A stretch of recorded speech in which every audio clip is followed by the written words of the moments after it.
Zé Alfredo, a gente terminou eu fiz a interrupção quando você estava comprando uma base de dados, um banco de dados em Genebra. E aí você começa um outro episódio que eu também tive o privilégio de acompanhar, ainda que ligeiramente. Não foi um episódio muito curto, não, porque eu me lembro que quando eu fui fazer o doutorado em Londres, e você sabe que eu fui fazer o doutorado muito fora da curva, ou seja, eu já tinha mais de 40 anos, eu já tinha 4 filhos, já era casado com 4 filhos, e fomos Alice e eu fazer. E eu me lembro muito bem de você e Lola chegando em Londres, e a gente foi logo no iniciozinho. Eu vou até confessar para você que um episódio interessantíssimo, porque a gente se encontrou, acho que numa quinta ou numa sexta-feira, e foi a primeira quinta, sexta-feira da minha vida na Birkbeck College. E eu tinha passado por um verdadeiro terror, que foi a secretária do departamento dizer que o departamento não tinha máquina de escrever. Eu queria uma máquina de escrever emprestada para escrever o meu projeto para apresentar para a minha orientadora. As coisas que eu queria fazer nos primeiros 3 meses. E aí a secretária disse, não, aqui não tem, nós temos computador, você vai ao 5º andar e conversa com o Nigel. O Nigel era um daqueles ingleses do interior, ou seja, ele falando, eu acho... Falando Cockney. E aí, Zé Alfredo, aconteceu um episódio interessantíssimo, porque ele me entregou 2 discos. Um com o WordStar e um outro que era, obviamente, para eu colocar lá os meus textos, etc, etc. Eu me lembro que eu voltei para a minha sala e fiquei com aquela coisa na mão, meu Deus, o que eu faço com isso aqui? Infelizmente, um amigo querido meu, Alberto Paloni, italiano, disse, olha, eu posso te ajudar? Eu falei, pode, me explica aqui, como é que é? Era aqueles floppy disk, aquela coisa. Não, você coloca um aqui, outro aí, vai lá, escreve e tal. E eu fui escrevendo, até que, pouquinho antes da gente se encontrar, eu achei que eu tinha feito o meu texto. E eu me lembro de ter comemorado com você, ó, o negócio mais fantástico do mundo, já domino aquela coisa. E, obviamente, tivemos um jantar maravilhoso, um encontro encantador, e aí, quando eu voltei no dia seguinte, que eu tentei imprimir, não tinha nada. Eu falei, mas como é que não tem nada? Aí o Nigel desceu, foi lá, rapaz, você não salvou. E aí eu tive outro colega também de sala, o Andrew, canadense, e o Andrew disse, olha, você não tem nenhuma dúvida que o segundo texto vai sair melhor do que esse que você escreveu. Então, eu estou contando essa prosopopeia toda para dizer que eu acho que teve um interregno aí de uns 15 anos da sua vida profissional, talvez um pouco mais, que você ficou nesse circuito a partir de Genebra, e eu gostaria muito que você compartilhasse conosco aqui agora as suas histórias sobre a sua carreira internacional. Gestor de banco de dados, etc. Pudesse compartilhar, eu agradeceria muito. Vamos lá. Então, como eu falei, eu fui fazer uma feira em Hannover e eu passei no ITC, adquiri essa base de dados chamada Comtrade, que continua sendo a grande base de dados de comércio internacional do mundo atual. E lá eu tive a felicidade de encontrar com o que seria mais tarde o meu chefe em Genebra, né? E ele falou, puxa vida, interessante, você manda o seu currículo para cá, para ver se a gente pode trabalhar junto e tal. Aí eu, tudo bem, vi preços e tal, voltei para o Brasil e mandei meu currículo. Isso era 83, eles me contactaram, falaram, olha, gostaria que você começasse uma missão com a gente. E no ITC, quando você começa nas organizações internacionais, pessoal de terceiro mundo, né, eles mandam para batismos de fogo. Então, eu comecei pela África, né? Comecei aí ao Zâmbia, ao Zimbábue, tal, até, bom, isso pedindo licença do CERPO, tal, licença de remuneração. E chegou um determinado ponto que o ITC falou o seguinte: olha, tem um posto para você em Angola, um posto de 2 anos. Você aceita? Falei, claro, experiências novas é comigo mesmo. Então, em 86, antes disso eu tinha feito algumas pequenas missões para o ITC, mas sempre voltando para o Brasil. Então, nessa época, eu pedi as contas para o SERPRO, né? E fui para Angola ser coordenador de projeto do Centro de Comércio Internacional. Fiquei 2 anos em Angola, montando um centro de informações para o governo de Angola, né? E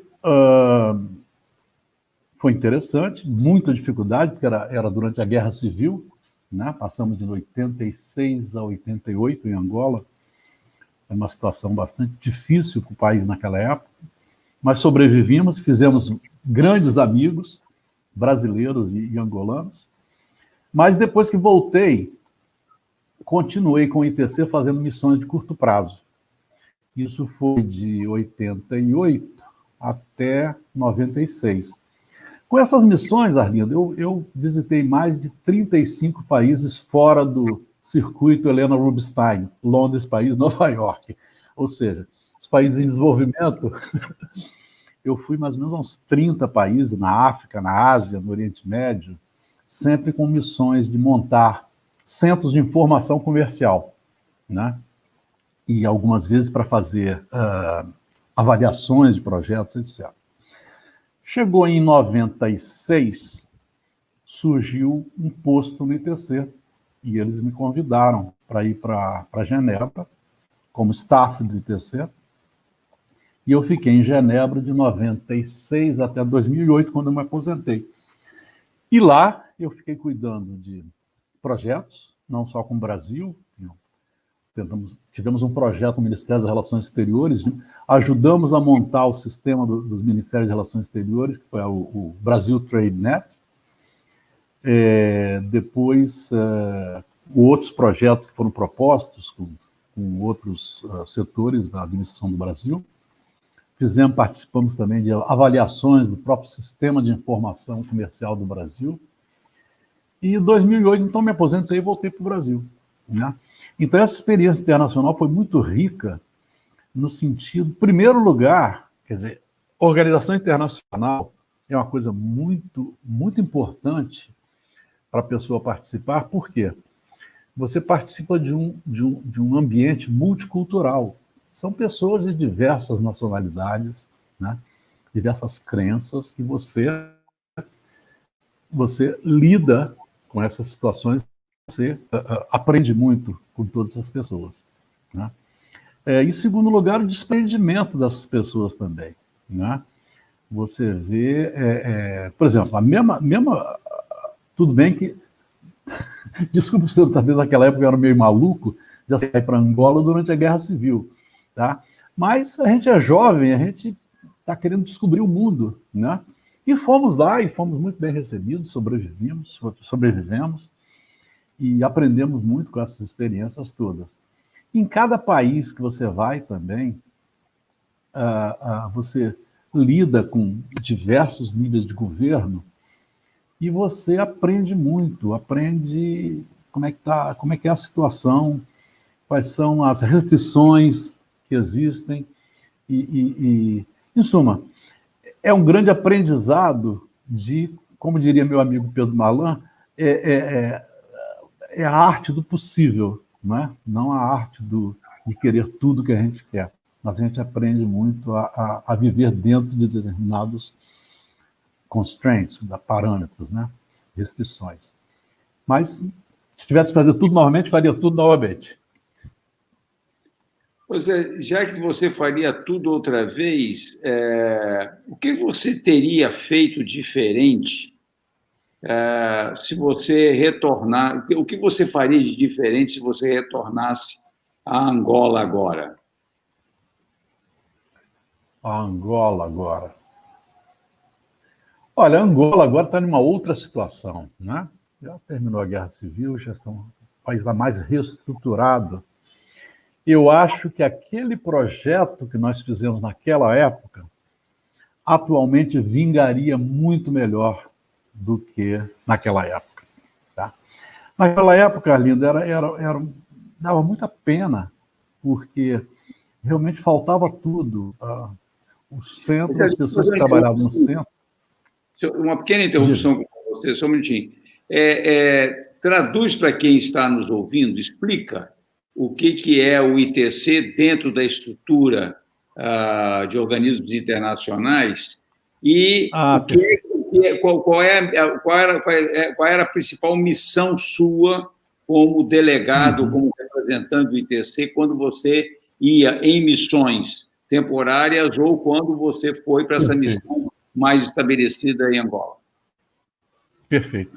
Não, o ITC, que a gente chama o International Trade Center, a gente não sabe se ele é filho de duas mães ou de dois pais, porque o orçamento dele é financiado pela OMC e pela UNCTAD, né? Então, é uma agência especializada em dar assistência aos países em desenvolvimento na área de exportação, né? Então, e também alguma coisa na área de importação. Então, nós criamos projetos, ou projetos setoriais, por exemplo, o país quer exportar, tá? Então monta-se um projeto, treina-se o pessoal, capacita o pessoal a fazer isso. No caso, a minha área é a área de informação. Eu sou, embora seja um economista, eu sou muito especializado em inteligência comercial. Então eu montava centros de inteligência comercial, ou seja, as pessoas poderiam ir nesses lugares, obter informações sobre o mercado internacional, sobre produtos, sobre compradores, sobre vendedores, a situação de mercado, etc. Então, na agência, a minha área era a área de inteligência comercial. E meus projetos eram todos nessa área, de montagem de centros de inteligência, né, e treinamento de pessoas, né, nessa área.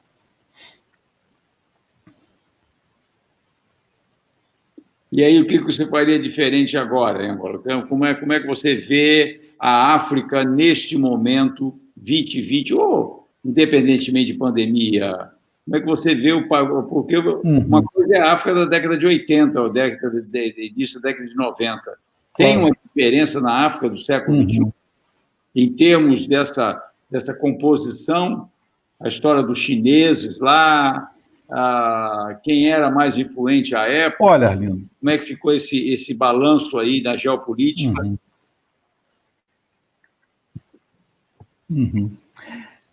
Outro dia eu estava relendo, porque eu já li uma vez, estou lendo pela segunda vez, o Kaplan, que ele escreveu um livro chamado A Vingança da Geografia. E ele fala muito, o Kaplan ele chama da Grande Guerra. A Grande Guerra, segundo ele, começou em 14 e terminou com a derrubada de Berlim, né? Então ele fala no interregno aí, da derrubada do Muro de Berlim, onde o Fukuyama achou que a história tinha acabado, né? Ele fala que a estratégia americana, ele divide entre os internacionalistas e os humanitaristas. E ele fala, em função disso, se derramou muito sangue na África, tá? Ele fala que os diversos massacres que houveram, Berlim foi 1981, se não me engano, 89. De qualquer maneira, nos anos 90 nós tivemos... 89. Nos anos 90 nós tivemos muitos massacres na África, né? Também tivemos evoluções em torno de governos, ou seja, o missionarismo americano de implantar uma democracia americana na África também. Na época que eu estava lá, se via muito do conflito já com a China, tá? A China montando, por exemplo, estradas de ferro que ligavam de um lado ao outro da África. A nova estratégia da remontagem da Rota da Seda, é uma coisa que já começou muito antes. Isso daí se tornou público agora.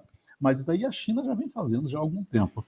Então, havia muito embate pela África, pelos recursos minerais da África. E, para te falar a verdade, meu amigo, eu não vejo muito progresso atualmente. É o seguinte, por exemplo, Angola, 50% do petróleo de Angola vai para a China, né? A China está montando uma infraestrutura na África. Isso daí não vai nenhuma crítica em relação à China. Eu acho que, novamente, segundo Kaplan, quer dizer, os imperialismos continuam a existir, né? Podemos depois cair até na eleição de Joe Biden, mas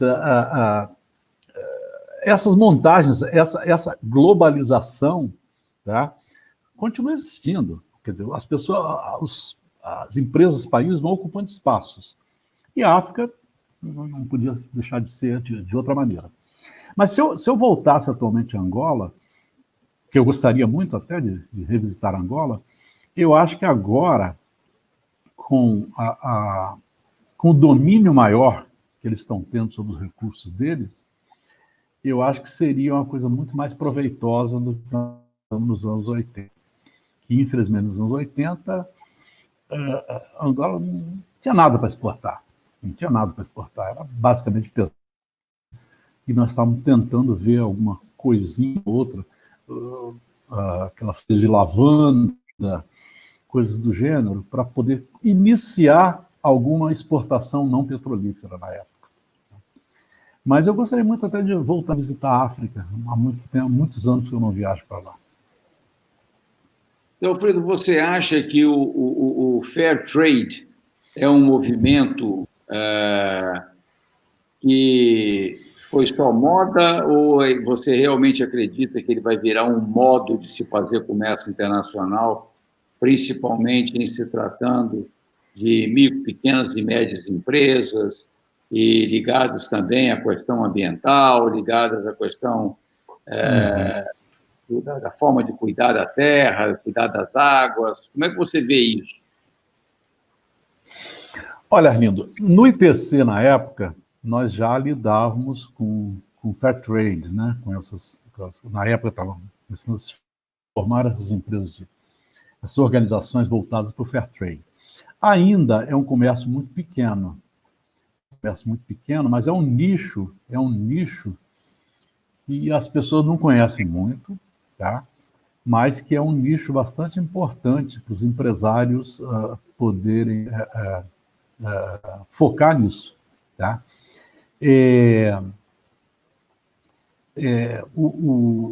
O Fair Trade, o movimento de comércio com produtos orgânicos, tá? São coisas que estão crescendo muito, mas eu ainda acho que existe muito pouca informação sobre isso. Você vê aqui no Estado eu participo de um grupo, na verdade eu leio as informações, um grupo sobre café, né? O pessoal do café todo dia está reclamando. Porque o preço está caindo, por causa disso, por causa daquilo e tal. Mas as pessoas não pensam nas alternativas. Às vezes, meu amigo, não dá mais para plantar café. Tá? Não dá mais para plantar café. Tem o pessoal lá de Linhares. Linhares está se transformando em uma pequena Kerala, né? Lá na Índia, que é o lugar da Índia que faz especiarias. Então, você tem cravo, você tem pimenta, você tem aquele meu amigo lá produzindo aquelas nozes grandes. Macadâmia, entendeu? Então, são coisas muito mais lucrativas, tá? Você pega a própria pimenta. Se a pimenta está ruim com preço internacional, se você extrair o óleo de pimenta, você consegue vender isso por um preço muito melhor, né? Abacate. Agora que nós estamos entrando no mercado mundial de abacate, tá? Mas abacate, a Austrália está fazendo azeite de abacate, tá? Então, o que eu acho é o seguinte, e aí depois eu vou voltar para uma coisa que eu puxo a orelha do pessoal do Bandes há 20 anos atrás. falta informação, as pessoas não têm informação e não sabem nem como procurar essa informação. Deixa eu voltar para puxar a orelha, que é o seguinte. Acho que há muitos anos atrás eu propus para o Bandes criar um centro de informação comercial, entendeu? Para poder informar, as pessoas ficarem informadas sobre alternativas, sobre possibilidades. Mas isso entrou por um ouvido, saiu pelo outro, infelizmente. Eu cansei, desculpa, cansei de bater na porta. O tal do pensar e agir estrategicamente, normalmente não faz parte muito da agenda, né? Então, e não é nem porque você não tenha, às vezes não é nem que você não tenha informação, o não uso da informação. Há uns 4 a 5 anos atrás, houve um congresso internacional sobre café Conilon no Espírito Santo. Veio uma especialista do Vietnã e disse, café Conilon, como nós estamos produzindo, não tem futuro. Obviamente, nós estamos falando, para quem não conhece, como o Alfredo conhece, nós estamos falando do maior produtor mundial de café Conilon, que é o Vietnã. Estamos falando do segundo maior produtor de café Conilon no mundo, que é o Estado do Espírito Santo. Né? Isso mesmo. É uma coisa que me impressionou, mas muito numa visita que eu fiz, coisa assim, me dei de presente, né? Uma visita pelo Vietnã, e eu fiquei impressionado como que eles pensam a agregação de valor o tempo inteiro. Quer dizer, no Vietnã, existem cadeias de cafeteria, tipo aquela lá dos Estados Unidos, Starbucks. Starbucks. Você não entra numa loja para comprar café que você não tenha também a oportunidade de comprar maquininha de fazer café, chaleira de fazer café, 4, 5 tipos diferentes de café. Ou seja, há aquela coisa do mercador, que não é simplesmente o mercador que compra e vai lá e vende. Tem um processo de retorno e dizer, olha, tem uma tendência para tal coisa, tem outra tendência para tal coisa. E isso parece que não faz parte do pensamento estratégico capixaba, é isso? Ou é um pouco de preguiça? Eu não diria nem do próprio capixaba, eu diria do Brasil, ali. Do Brasil, sim? O capixaba, porque a gente está aqui no Espírito Santo, que vamos tentar melhorar por aqui, né? Rapaz, eu acho que esse estado tem tudo, eu já comentei com você, eu sempre achei que isso daí, o meu modelo para o Espírito Santo é um modelo de uma pequena Singapura, né?